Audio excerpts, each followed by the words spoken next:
Nothing about my life is lucky. Nothing. A lot of grace, a lot of blessings, a lot of divine order, but I don't believe in luck. For me, luck is preparation, meeting the moment of opportunity. There is no luck without you being prepared to handle that moment of opportunity. And so what I would say for myself is that because of my hand in a hand and a force greater than my own, I have been prepared in ways that I didn't even know I was being prepared for. And the truth is, for me and for every person, every single thing that has ever happened in your life is preparing you for the moment that is to come.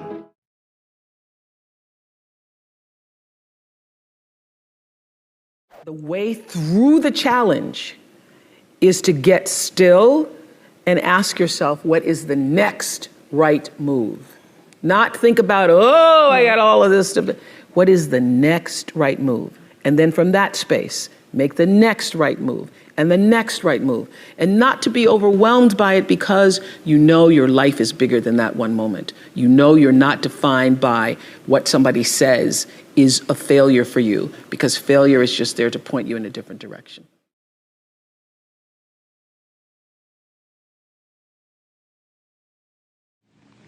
The only real expectation she held for me was that I would one day become a maid and, in her words, have some good white folks, meaning people who would not speak negatively about me, who would allow me to take food home, who would be good to me, would treat me with some level of dignity and respect. That was my grandmother's dream for me. But I had another dream for myself, another, more than a dream. I had a belief for myself. And I remember watching her hang out clothes on a line one day and say to me, you have to watch me, Oprah Gail, because one day you'll have to do this for yourself. And knowing inside myself that that was not going to be my life. Don't know how I knew it, other than that thing that we all have, intuition or an instinct that said, no, this will not be my life. But because I sensed that and was connected to that, and I remember it was a very still moment. It was quiet, and I was still, and I was watching her. I could see her right now with the clothespins in her mouth and putting them on the line and seeing the breath, because it was cold, the moisture coming from her lips. And I knew that that would not be my life. I knew that I will not be hanging clothes on a line in a backyard in Mississippi. So I was either 4 or 5 years old. And that belief that that would not be my life is what I held on to for the longest of times. I just, no matter what, believed that there was something bigger, greater, more. You can't call in sick. You can't ever give less than 100%. And if you are sick, which I have been a couple of times, that's when you got to pull up to 110, 120, because people have come from all over the country, and this is their moment. They've saved their money, they bought the airline tickets, they got new outfits, they call their sisters, their cousins, their aunts, their mother-in-laws, their mothers, and that is why they're there, to see you. So I feel a sense of responsibility, a sense of obligation, a sense of respect, reverence, honor for those people.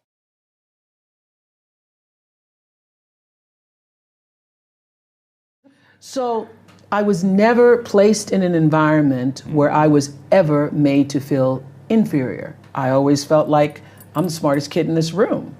And because I was never placed never put in a position where I was made to feel less than, sure, I didn't grow up feeling less than, you know? And the rest, as they say, is history. And the rest, as they say, is history. And it's all about what you believe. You know, I say this to, when I do something on my network now called Life Class. The fundamental key to success is what you believe is true for yourself. Not what you want, not what you desire. It's what do you believe? You know, you can say, I want to be the most successful person in the world. Yeah. But if you believe that there's a glass ceiling and you're going to have a hard time kicking through that glass ceiling, you will be defined by the glass ceiling. And the great beauty and gift of my life is that I was never defined by the box that other people tried to put me in.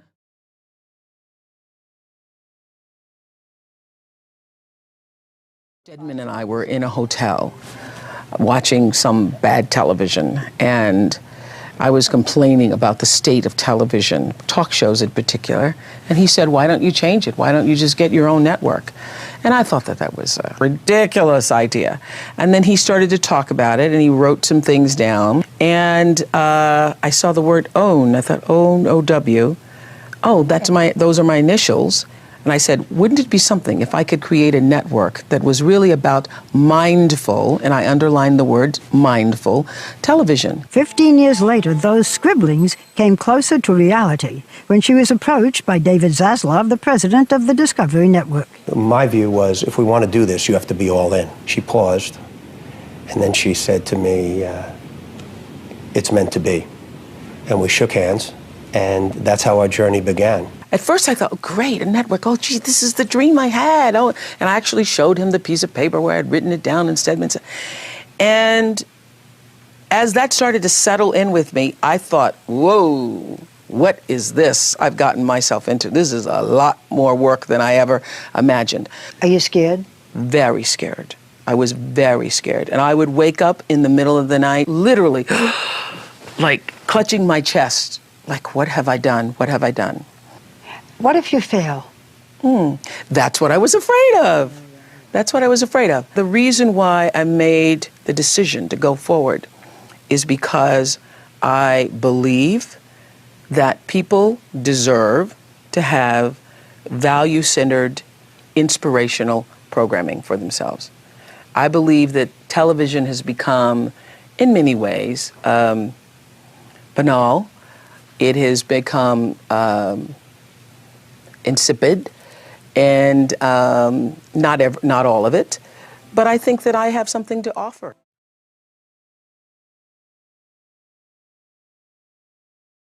I did this at the end of my show. I did my favorite guest of all times. That's hard to do out of literally thousands and thousands. They supposedly estimated that there's like 35,000 people I interviewed over the years, but there was one woman out of all the celebrities, out of all of the famous, non-famous, infamous people, one woman Who was she? Her name is Terai Trent. Listen to the story. I'm going to try to shorten it for you, Godfrey. Okay. Terai Trent, born and raised in a village in Zimbabwe. 11 years old, she's doing her brother's homework. She wants to go to school. Her father says, no, you're a girl. You have to educate the boy first. Yep, that's right. That was the tradition. That's right. The boy has to go to school. You can't go to school. So she starts doing her brother's homework. She does her brother's homework. He goes to school. He gets all A's on his homework, yet he doesn't know the answer to the question. The teacher comes to the village to say, what is going on here? This boy doesn't know the answers, but his homework's perfect. She finds out that Terai, his younger sister, is doing his homework. She begs the father to let Terai go to school. The father says, no, she can't go to school. Finally, he marries her off. She marries at 11 and a half years old. She gets married. She has 3 children by the time she's 18 years old. A woman comes to the village from an NGO, Heifer International, and asks, what are your dreams? This is gonna make me cry. Finally, you're gonna make me cry. Asks her, what are your dreams? This child has never thought about what her dreams were. She says, write down your dreams. She writes down her dreams on a piece of paper and she folds them in a tin can and she buries them under a rock. The first dream was to be able to go to a school in the United States of America and get a college degree. She ends up, through some miracle of the NGO, going to the United States. She gets a college degree. Wow. Yes, she gets a 4-year degree in 3 years. Terai Trent. She goes back to the rock in Zimbabwe. She writes her next goal on the piece of paper. She buries it under the rock. She writes, I want to get a master's degree. She goes back to the United States. She gets a master's degree. By this time, she now has 5 children. She's married to a man who still beats her. Incredible. She goes back to the United States. She gets her master's degree. After the master's degree, she goes back to the Rock in Zimbabwe. She writes down her final goal is to get a doctorate degree. And last year, she became Dr. Tararai Trent. Where did you find it? Where did I find it? I found her in the Nicholas Kristof's book called something the Sky, Underneath the Sky or the Sky. I found her in Nicholas Kristof's book. Incredible, incredible. And I was reading the story. I had Nicholas Kristof on the show. Nicholas Kristof, the famous New York Times writer. And she wasn't there. She wasn't a part of the show. I'm reading the story. I can't believe this book, the story of this woman, as I'm reading the story. So when we go to do the show, the producers have Nicholas Kristof on. They bring on other guests, but this woman isn't there. I go, how could you not have her there? So we tape another show with Nicholas Kristof. We go back, I go, fine, we're gonna find that woman, Tararai Trent. By this time, she's living in the United States. We followed her back to Zimbabwe, to the Rock. We pulled the tin can from underneath the Rock. And that is my favorite guest of all time. And the worst? I don't have a worst. I don't have a worst. But the reason why she, and as I said this on my show, the reason why Tararai Trent is my favorite guest of all time is because she represents in that one story of the little girl in a village in Zimbabwe who had a dream and the heart and depth and discipline to pursue it. She represents everything I tried to say in every show in 25 years. She literally, through her life story, sums up the message that I was trying to give to every single one of my viewers. You can. Keep trying. Don't give up. You have to believe. You have to believe.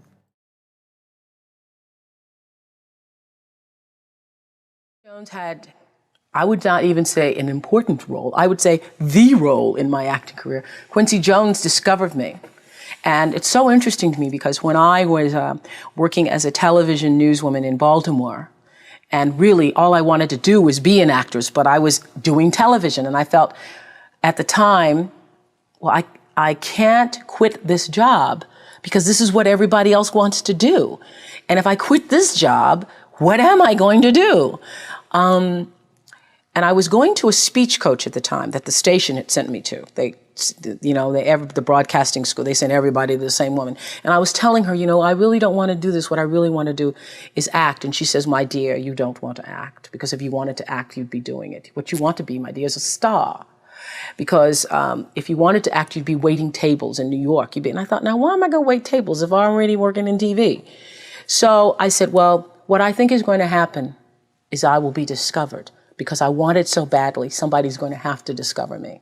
And she said, you just dream. You dream, you're a dreamer. So when it happened, I called her up. I said, you will not believe this. I got discovered. And it really was a discovery. It's like one of those Lana Turner stories, only it wasn't a drugstore. He was in his hotel room, saw me on TV. It was unbelievable. So the interesting thing about that is that I truly believe that thoughts are the greatest vehicle to change power and success in the world. Everything begins with thoughts. I mean, the chairs that were...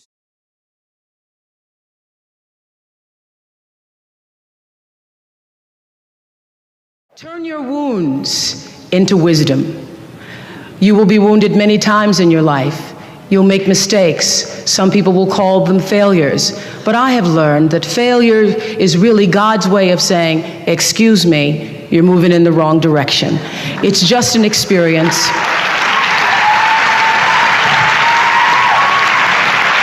Just an experience.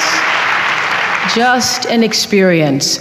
I remember being taken off the air in Baltimore, being told that I was no longer being fit for television and that I could not anchor the news because I used to go out on the stories. And my own truth was, even though I'm not a weeper, I would cry for the people in the stories, and which really wasn't very effective as a news reporter, to be covering a fire and crying because the people lost their house. And it wasn't until I was demoted as a on-air anchor woman and thrown into the talk show arena to get rid of me, that I allowed my own truth to come through. And the first day I was on the air doing my first talk show back in 1978, it felt like breathing, which is what your true passion should feel like. It should be so natural to you. And so I took what had been a mistake, what had been perceived as a failure with my career as an anchor woman in the news business, and turned it into a talk show career that's done okay for me.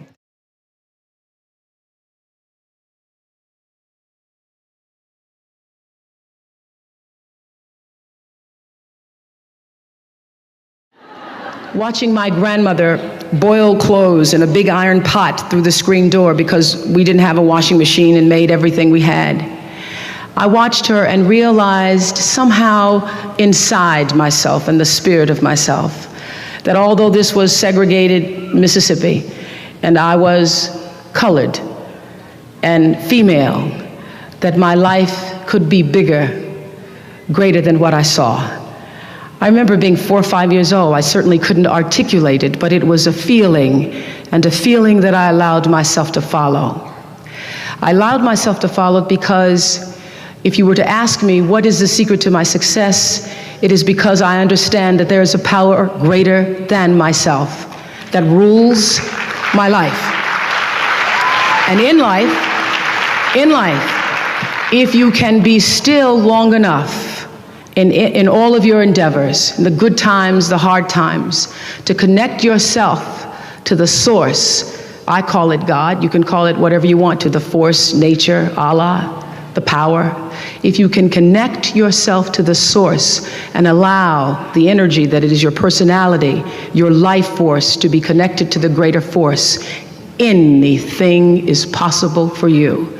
I am proof of that. I think that my life, the fact that I was born where I was born, and the time that I was, and have been able to do what I've done, speaks to the possibility, not that I am special, but that it could be done.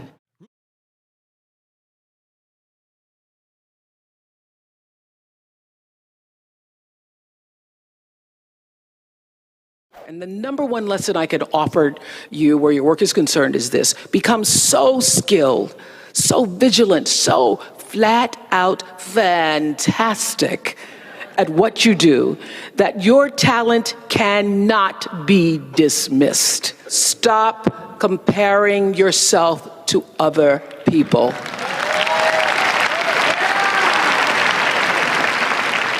You're only on this planet to be you, not someone else's imitation of you. I had to learn that the hard way on the air, live, anchoring the news. One night in my 20s, when I first started broadcasting, I was 19, moved to an anchor by the time I was 20, and I was just pretending to be Barbara Walters. I was just trying to talk like Barbara, act like Barbara, hold my legs like Barbara. And I was on the air, and I hadn't read the copy fully, and I called Canada. And I did that on the air. I cracked myself up because I thought Barbara would never call Canada. And that little breakthrough, that little crack, that little moment that I stopped pretending allowed the real me to come through. Your life journey is about learning to become more of who you are and fulfilling the highest, truest expression of yourself as a human being. That's why you're here.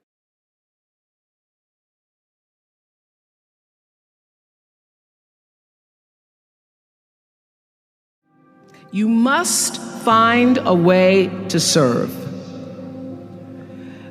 Martin Luther King said that not everybody can be famous, but everybody can be great because greatness is determined by service. Now, we live in a world where everybody wants to be famous and where we admire people for just being famous. We think being known brings us value. The truth is, all of that will fade in time. In 3 years, you won't be able to name the housewives of Atlanta. The real truth is that service and significance, service and the significance that you bring to your service is that which is lasting. So to be able to, whatever your occupation or job or talent or gift is, our honorees today getting doctorate degrees, to apparently opposite fields, HIV and AIDS and the spoken word. But what they have in common is service, using the spoken word in service to community and the world. Using your knowledge and information about HIV and AIDS and medicine in service to the world. And if you look at all the most successful people in the world, whether they know it or not, they have that paradigm of service. Everybody's talking about Mark Zuckerberg and IPO. Service. Jay-Z rapping. Service. Through the word, to people, through song. For many years, I was really just happy to be on TV, and people would stop and say, "Oh, you on TV?" "Yeah, I'm on TV. I like being on TV. It's a nice job." And it was about the time that I received my honorary doctorate from Spelman around 1993. So I don't know if that had something to do with it. I thought of myself as Dr. Winfrey. That I went back and I took a long look at what it was I was doing on TV and made a decision that I was no longer going to just be on TV, but I was going to use TV as a platform, as a force for good, and not be used by TV. And I will tell you, my decision to make that significant change in the way I operated on television, using television as a service, changed my career exponentially. Service through medicine, service through art. Using whatever it is you produce, your product, as a way of giving back to the world. When you shift the paradigm of whatever it is you choose to do to service, and you bring significance to that, success will, I promise you, follow you. Service and significance equals success.